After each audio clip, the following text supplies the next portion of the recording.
I'm Nicola and I have type 1 diabetes.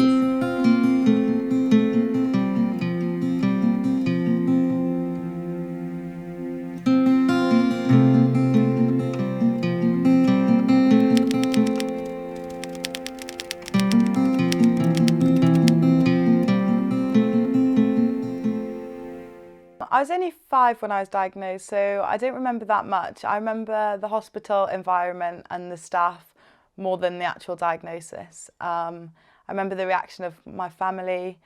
I remember at the time thinking it was quite scary. It was quite like an unknown position to be in, being in a hospital with lots of people that I didn't really know. Being told you have this condition that I'd not really heard of before and obviously didn't really understand.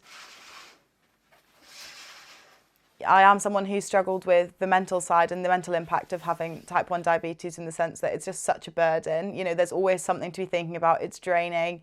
There's never any time to just switch off and forget about it completely, because you'll feel rubbish in a couple of hours if you do that. So what kind of equipment do you need to have with you at all times in order to manage your condition? So at the moment, I'm on an insulin pump and a Freestyle Libre. So that involves a sensor that's attached to my arm and obviously an insulin pump itself that I wear with a wire attached to a cannula either in my leg or my stomach.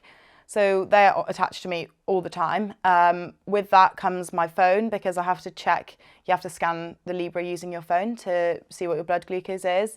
And then as well as that, I take backups of everything. So batteries, spare cannulas, spare tubes, spare insulin for the insulin pump, a blood testing kit in case my Libre doesn't work. And just in case my blood sugar does go low for whatever reason, I would always tend to carry a snack and some Lucozade or some sort of full sugar drink. And how much do you think your condition affects how you eat? When I was on insulin injections, I would say 100% it affected me a lot. I didn't want to snack unnecessarily, because that would be another injection. I didn't want to eat too much, because then I'd have to have a bigger dose of insulin. You know, that kind of thing really did put pressure on me at the time. But now the benefit of having an insulin pump is that you can just give yourself a bolus from the machine without having to inject or anything like that. So I'd say it less affects me now, but I do still know, I am still aware of what I eat, shall I say. Maybe if I know I'm going into an exam or I'm going on a long drive or something where I might not have food readily available, I do always tend to eat perhaps a little bit more than the average person, just to make sure that my blood sugar is not going to go too low. Type 1 diabetes is an autoimmune disease, not the result of a sugary diet. And with the right amount of medication, planning, and recognising the amount of carbohydrates they eat, type 1 diabetics can enjoy any food that they wish to. I can't count on the amount of times I've heard someone say to me, "Oh, you're diabetic, is it because you've eaten too many sweets? Or is it because you've eaten too much when you were little?" And 90% of the time, absolutely live a normal life. I try not to let it stop me doing things I want to do. I still always try and have fun with my friends and go out and do things, and I've not really let it affect my studies or my career. But I do think there'll always be something additional that I'm trying to think about and kind of second guess the next steps that I make. You know, if I'm thinking about what I'm going to do day to day, I always think, how will that affect my diabetes? How can I prepare for that? How can I try and mitigate the risks and prevent anything perhaps damaging happening? And what about your family? I can't thank my mum enough. She's honestly amazing. Like, when I was first diagnosed, she became this role model to me. She always was someone I looked up to, but even now, like, if I'm having a bad day, it brought me way closer to my family. I'm way more open with my mum. I'll share pretty much everything with her. And the rest of my family, my dad, my sister, my grandparents, they're all very supportive and they just want the best for me. What's something that you wish the general public knew more about with type 1 diabetes?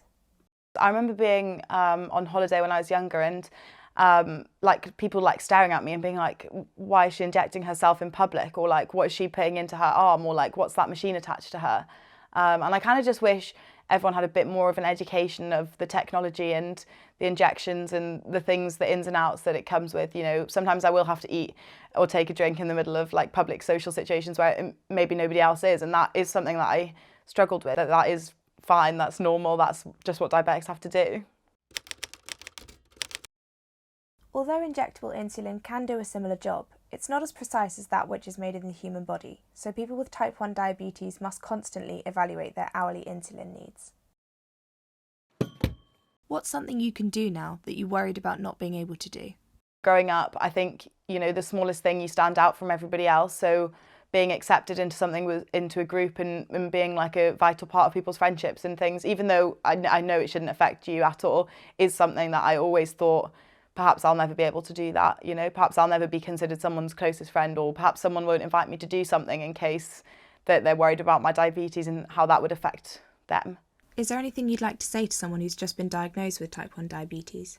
Reach out to people who are previously diagnosed, definitely. There's lots of Facebook group chats and things like pages and websites. And I would say, honestly, just try your best to not let it overcome you perhaps as much as I did, and try to think, this is something that I have to accept. I can't change it. It's something that's going to be there forever.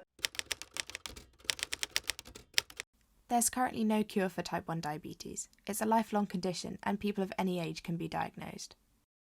Lean on the people around you, lean on the people that have been in a similar position to you, and just try and stay positive, really. And if you could go back and speak to that 5-year-old Nicola, what would you tell her now?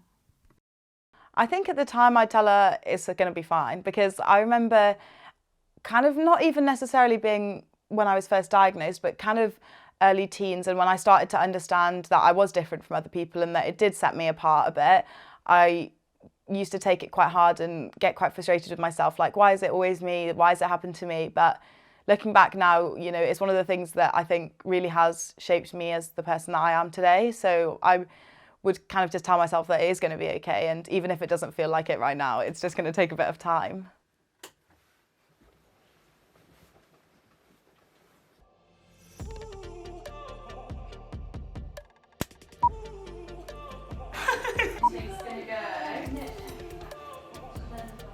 Did you say your condition appendix? Appendix? How is your appendix? I think my appendix is okay. I love monkeys.